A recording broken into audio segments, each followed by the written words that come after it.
story of how God was seeking a bride for his son. Each book is different from every other book. I'm trying to give you the keys for you to unlock it for yourself.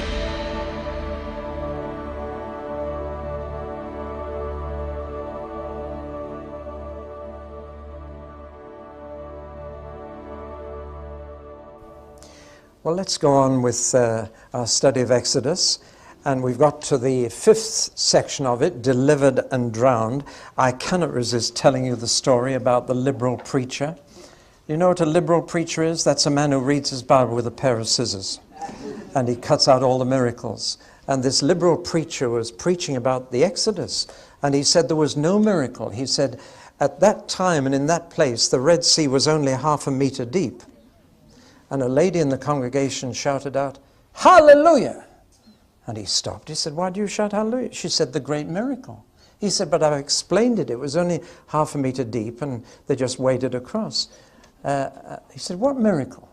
She said, "Drowning the Egyptian army in 1/2 meter of water." Whichever way you look at it, it was a miracle. Having said that, let's look at the practical side of it. And first of all, the question of which was the route they took out of Egypt into the land of Canaan. There are 3 possibilities, which you will find in various commentaries and Bible books. The first is what's called the northern route, that they left Goshen here, and they went through this row of sandbanks. These are sandbanks in a shallow part of the Mediterranean, and they crossed the sea there. The Mediterranean they crossed, says this theory, and couldn't be followed by the chariots across the sandbanks.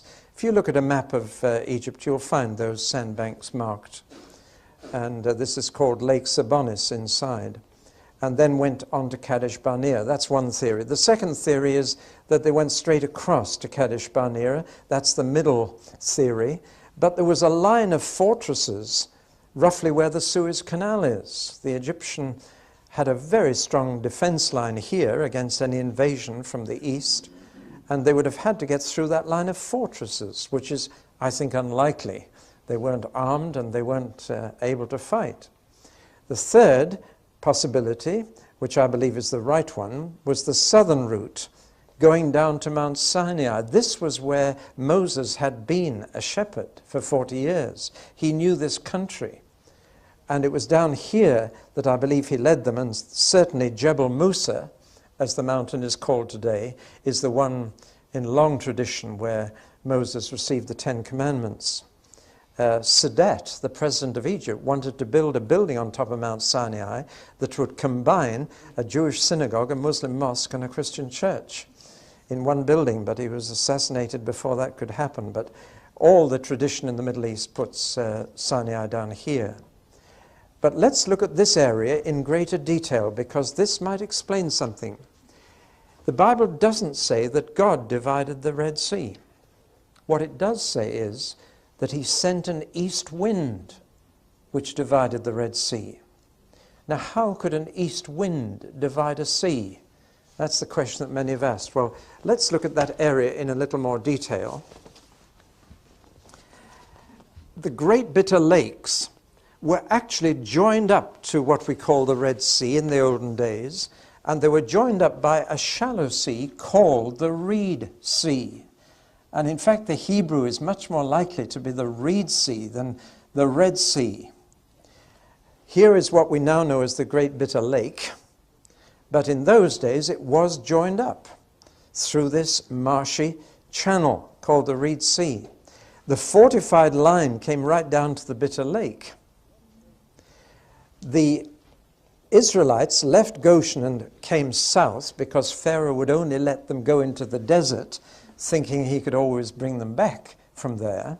So you can imagine them camped here, hidden by a cloud. God sent a cloud to hide them from the Egyptian army approaching from that side. Now, if this was where they crossed, then 2 natural forces could have divided it. A strong east wind would drive the water of the Great Bitter Lake that way, and on an ebb tide, the water of the Red Sea would be going that way. So can you see a division coming? rather than a Cecil B. DeMille 2 walls of water coming, here we have it. But of course, it doesn't explain the miracle at all. Why did the east wind just happen to come at the right time? It says God sent it. So in looking at it in a sort of down-to-earth way like this, we're not trying to explain away the miracle. At the very least, it's a miracle of coincidence. But in the Bible, there's no such thing as coincidence. There's only providence. But I believe that's what happened. And in fact, a satellite photograph of this area reveals the channel that linked up, the Reed Sea, is still there, but it's dry now. Can you just see it? The Great Bitter Lake, you can see the line. From a satellite photograph, you can see the old Reed Sea very clearly, whereas on the ground it's not so clear. But you can just see it joining up there, so that I believe the southern route across the Reed Sea and down to Sinai is almost certainly the right route. From there they headed north again to Kadesh Barnea. This way they avoided that fortified line on the eastern front of Egypt. To me, the striking fact about this crossing of the Red Sea or Reed Sea is the fact that it happened on the 3rd day after the Passover lamb was killed. Their liberation came the 3rd day after the Passover lamb died. Even more striking, and this will cause you to think, the book of Exodus tells us the very hour when the Passover lamb had to be killed.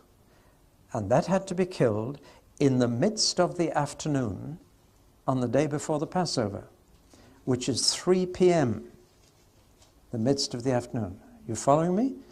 Passover lamb dies at 3 p.m. On the 3rd day after that, they finally escape. And they're free of Pharaoh and will never see him again. Beginning to see things. Well, we'll see more as we go on. Let's now move on to the next section. I have to go back to the original. Provided and protected. They are now in a place where there is no support for human life, except a few Bedouin. It is certainly not a place to take 2.5 million people, plus animals. There would be both external problems and internal problems which Moses had to face. The external one was food and water. Where do you get enough food and water? The answer is God had to provide it. And he provided food for them in the form of little round pieces of whatever, lying on the desert floor every morning. And when they harvested it, they found it was edible. They gave it a name. They called it, what is it? In Hebrew, manna. But it means, what is it? What's for breakfast, Mummy? What is it? What are we having for lunch? What is it? What for supper? What is it? Not again. And they lived on what is it for 40 years. We call it manna as if that's a beautiful name, but that's all it means. But they then complained, it was literally bread from heaven.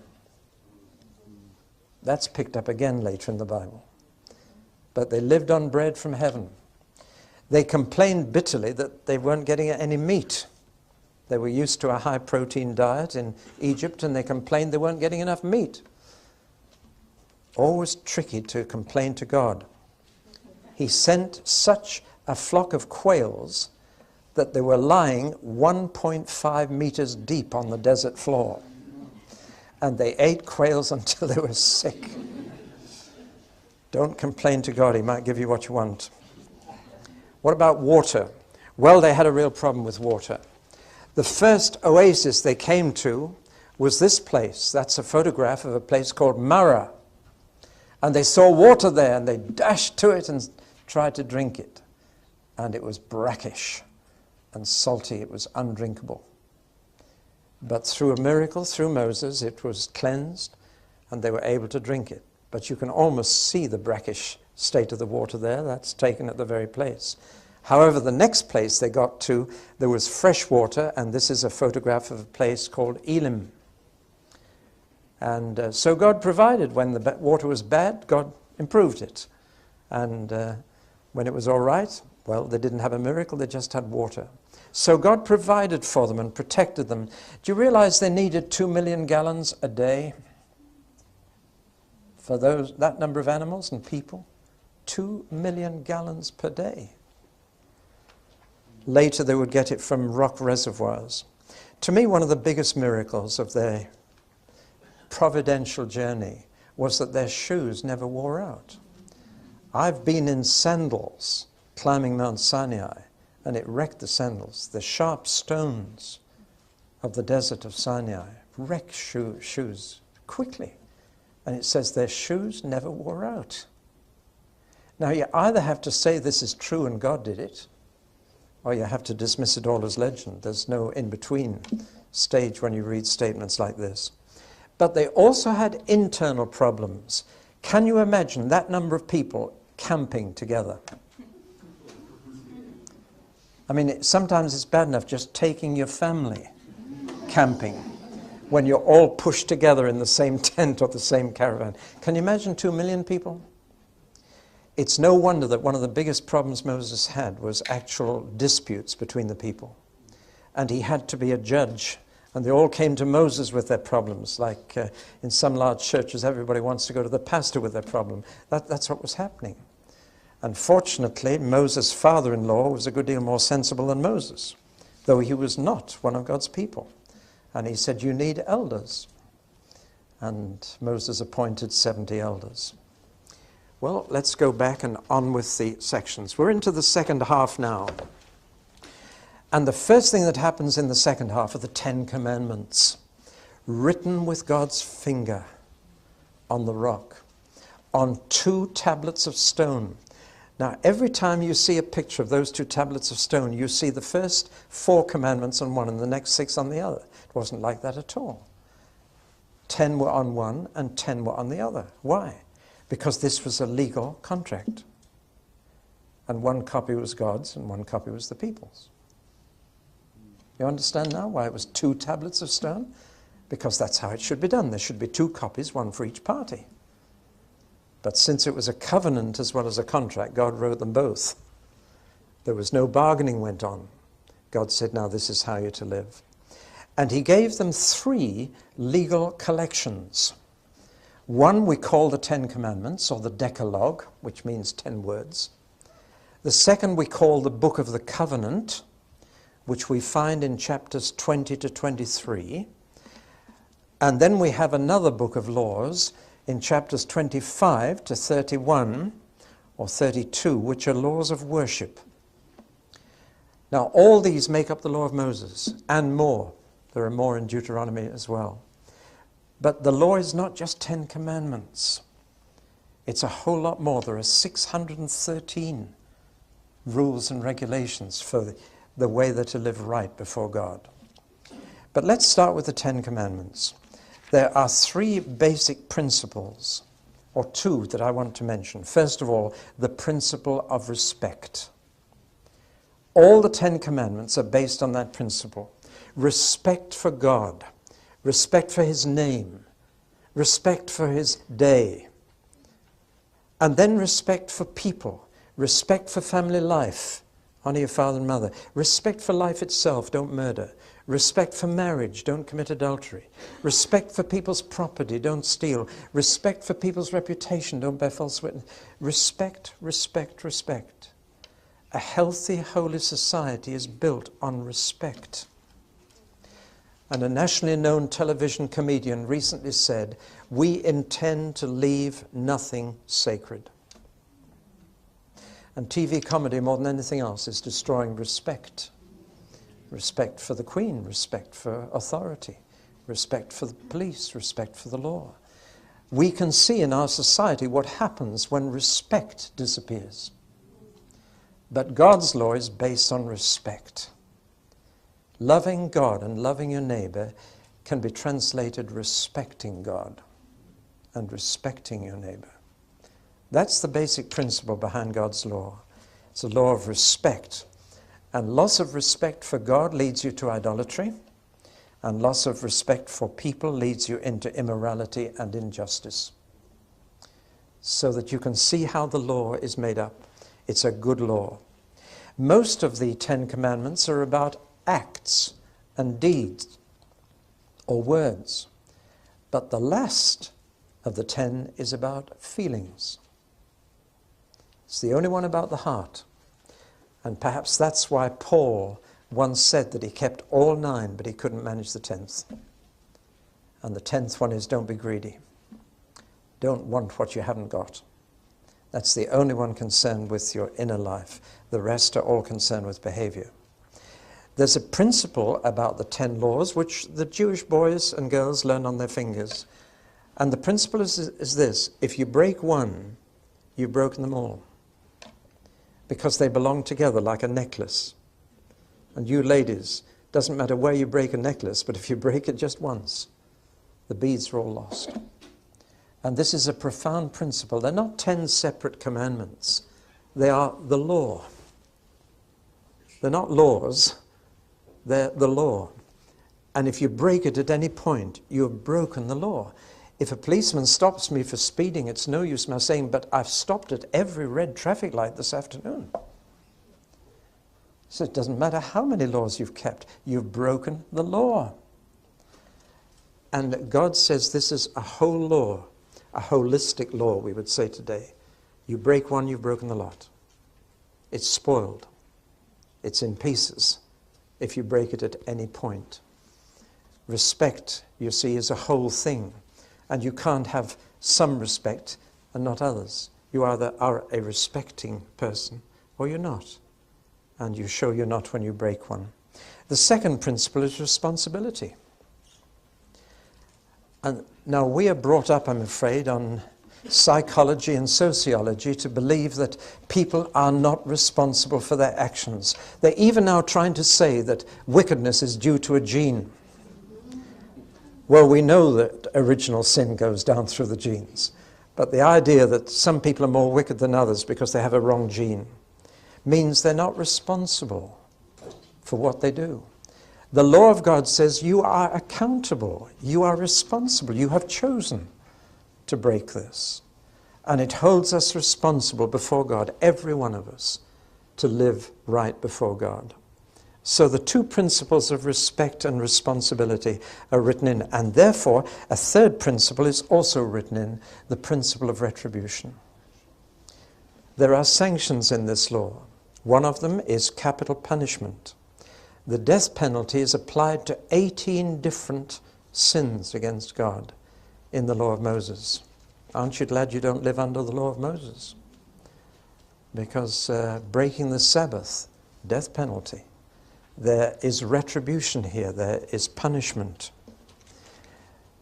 And I notice particularly there's a very careful distinction in God's law between intentional and accidental breaking. There are two sorts of killing. There's intentional murder and there's accidental manslaughter. But in every case it says there is no sacrifice in the Mosaic law for continued deliberate, intentional sin.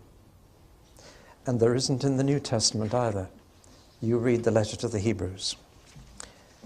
Well, now this law is given in a context, and the context is this: I brought you out of Egypt, I'm going to bring you into Canaan. This is how you're to live now.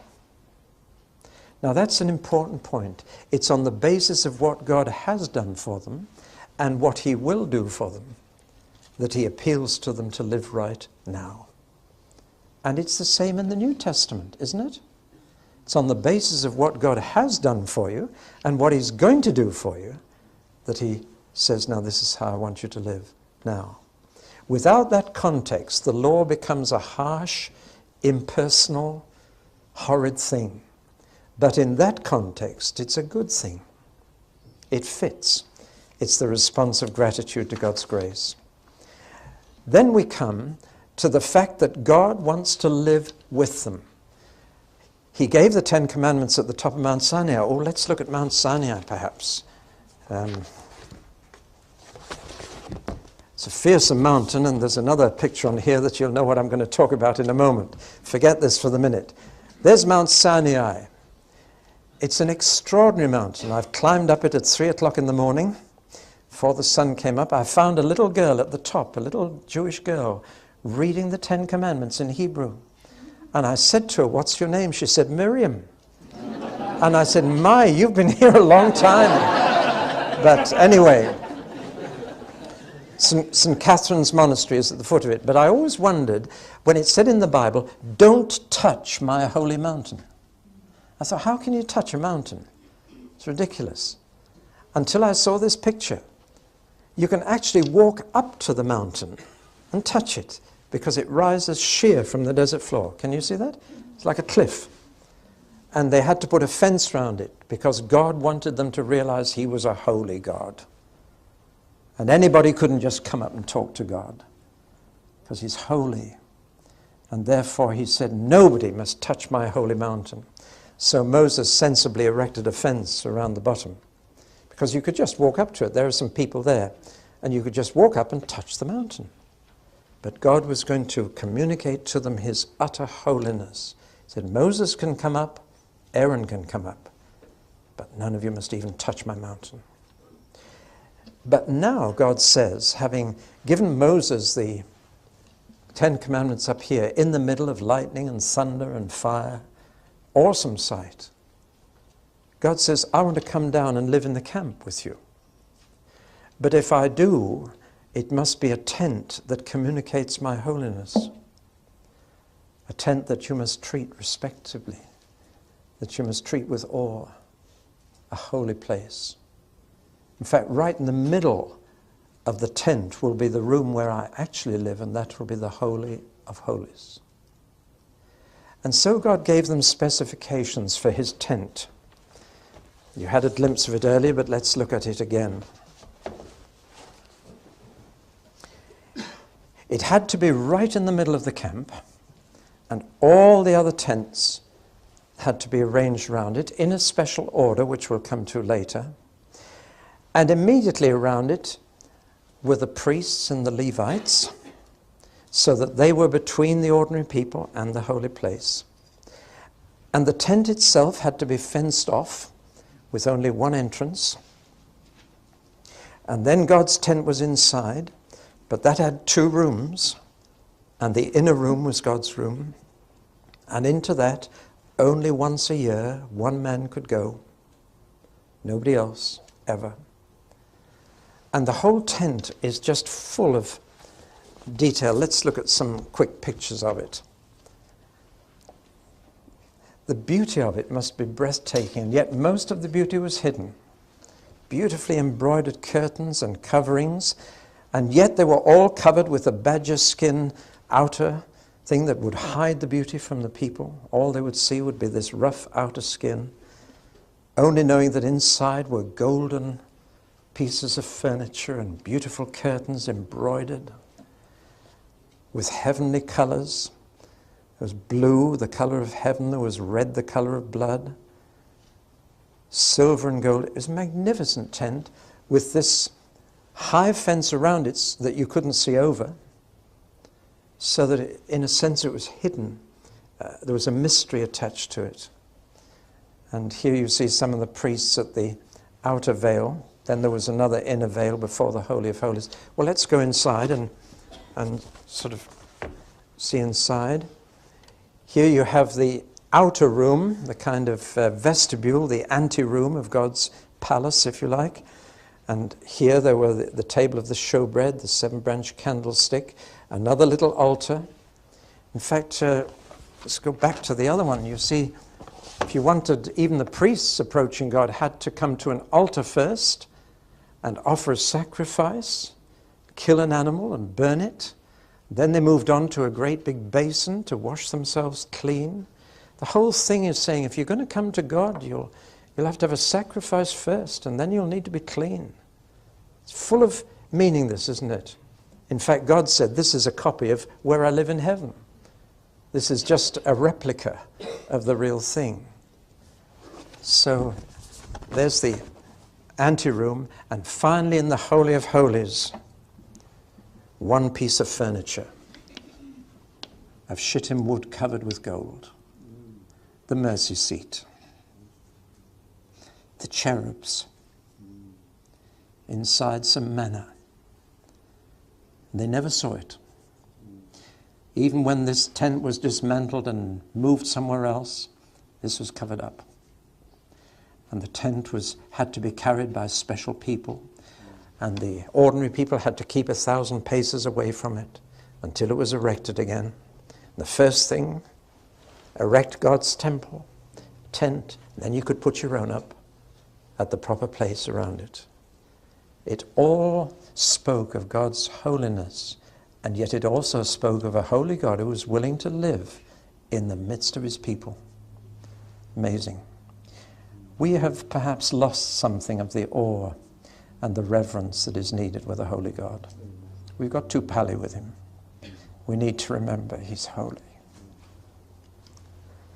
The high priest, even the clothes of the priest were specified. They had to be right. And the high priest wore on his chest the 12 jewels which represented the 12 tribes whom he was a priest for. And those 12 jewels crop up again in the last page of the Bible in the New Jerusalem. Well, we could spend hours on this, but you'll have to read other books. It's full of meaning, full of symbolism. God says only special people can use this, priests, and only special people can build it. And that's when he gave them these incredible skills.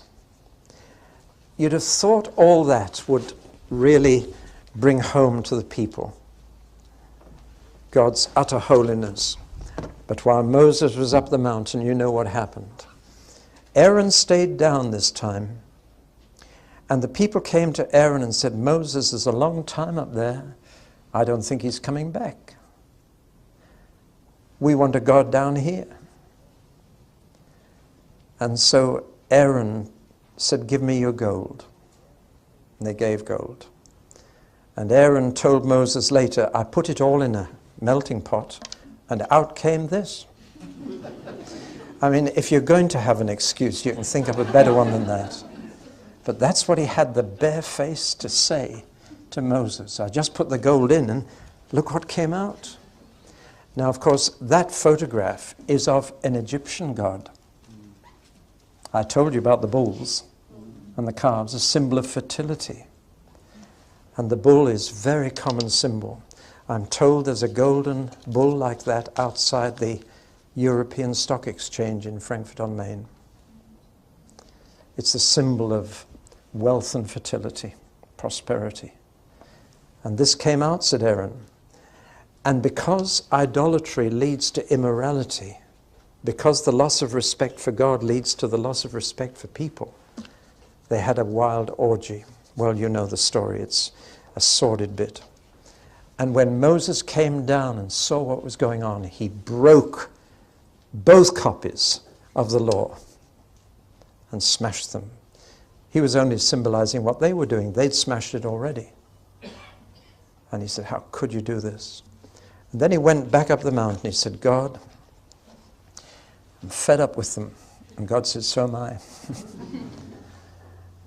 And God said, I think I'm going to finish with them. I think I'll try someone else. And that's when Moses reached the height of his career, I think. He took the form of a priest then, and he said, God, if you're going to blot them out of your book, blot me out. I don't want to be the only one. And God replied, I only blot out of my book the names of those who sin against me. And you haven't. And that thought is taken up all through the rest of the Bible. When David sinned with Bathsheba, he said, God, don't blot my name out of your book, please. And in the last book of the Bible, Jesus promises, he who overcomes, I will not blot out his name from my book. The most important thing in life is to keep your name in the book of life, believe me. God says, I blot out of my book those who sin against me. It's a tragic story. And when Moses insisted that the people were punished, do you know how many died? 3,000. Now I want you to bear in mind that the law was given on Sinai on the 50th day after the Passover lamb was killed. Just let me put this together for you. The Passover lamb is killed at 3 o'clock in the afternoon. On the 3rd day after that, they are liberated. On the 50th day after that, the day they called Pentecost, they were given the law, and 3,000 people died through breaking it. Now, does that put something together for you? Isn't it amazing? The pattern of the old and the new. The letter kills, but the Spirit gives life. On that same 50th day, centuries later, when the Jews were celebrating the giving of the law, God gave His Spirit, and 3,000 people get saved. See? Same 50th day. How the Bible fits together. Finally, the last section in Exodus, construction and consecration. They build it. Where did they get all the material? The gold, for example, 1 ton of gold was used. Well, it says that every man gave 1/5 of an ounce, or 6 grams of gold each. Where did they get it from? The answer is the Egyptians were so glad to see the back of them that they just gave them all their jewelry to get rid of them. Take it and go. After the 10 plagues, the ordinary people just wanted the Jews to leave, and they gave them all the money and the jewelry that they could give them to bribe them. So that's where they got it. But it says that for the construction of the tabernacle, the people gave spontaneously, thoughtfully, regularly, and generously. Now there's a sermon for somebody here who's a preacher. It says they gave spontaneously. They didn't have to be wheedled or pressed into giving. They gladly gave. They gave thoughtfully. They thought about how much it should be. It wasn't just the top coin in their purse. They gave regularly. They went on giving. And they gave generously. And it says they had to be stopped giving. Isn't that lovely? Boy, if only the Lord's people always gave like that. You'd have to stop them giving. Hallelujah. And finally, God takes up residence and consecrates the tent. And they saw the glory come. And from then on, they saw the plume of smoke. I don't know if that was on that other picture. But from then on, they saw the pillar of smoke above that inner room. Now, the inner room had no natural light whatever. Not even candles.